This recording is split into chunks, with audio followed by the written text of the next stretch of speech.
Hello again, everyone. Welcome to Washington Gun Law TV. I am Washington Gun Law President William Kirk. Thanks for joining us. Well, as you can tell, we are coming to you live from our central Washington location here in beautiful Cle Elum, Washington. It is Friday, April 14th. We expected House Bill 1240 to hit the House floor today for a quick little reconciliation vote and then head to the governor's desk early next week for a signature. However, something has happened. It's a little disturbing. It's a little encouraging. It's very weird.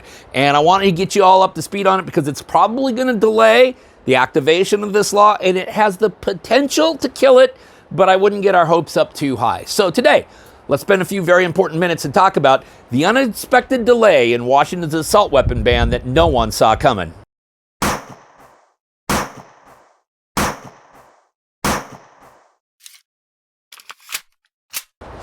Okay, so I want to get you up to speed on some weird happenings in Olympia today as it relates to House Bill 1240. As we know, the version of the bill that passed out of the House was mildly different due to an amendment that was passed out of the Senate. That meant that the bill had to go back to the House for what's called reconciliation. Now, all along, we figured this would be a rubber stamp. It would happen today, and it would be ready for signature early next week from the governor. However, for whatever reason, Speaker of the House, Lori Jenkins, has said that the amendment that the Senate added was, quote, outside the scope, and has now sent the bill back to the Senate asking them to strike the amendment. Now, what is the amendment? Well, the Senate added an amendment that said that importation of assault weapons would not constitute actions in which active duty military people were given transfer papers to come to Washington State and retired military people came to Washington State. It basically gave an exemption to military personnel to bring their previously owned assault weapons into the state of Washington. It seems like a very, very reasonable amendment. However,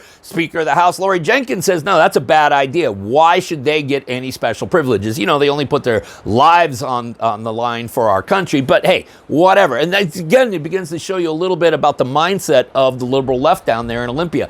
So rather than reconcile this bill, Speaker Jenkins has sent the bill back to the Senate, which means sometime tomorrow or early next week, the Senate's going to have to decide either A, do we strike this amendment, which there are enough votes to do it. I'm just questioning how many people are going to change their vote, okay? Or do they dig their heels and say, no, we are not going to change this, thus giving Speaker Jenkins a very limited opportunity to either vote it as is or the bill dies, okay? Now, what do I think is going to happen? Candidly, I'm hearing that the Senate may be willing to strike that amendment. That would resolve the issue for the Democrats. They would get it to the governor's desk.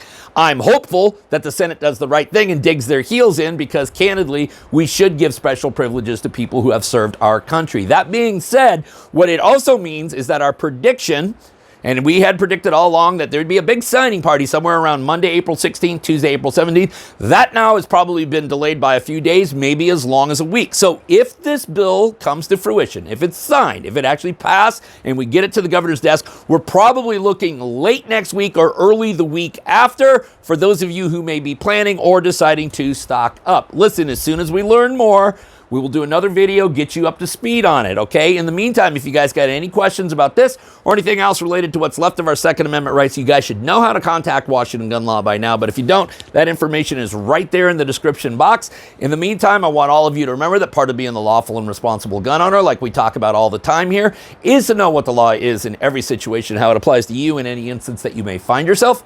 Until next time, thanks for watching and stay safe.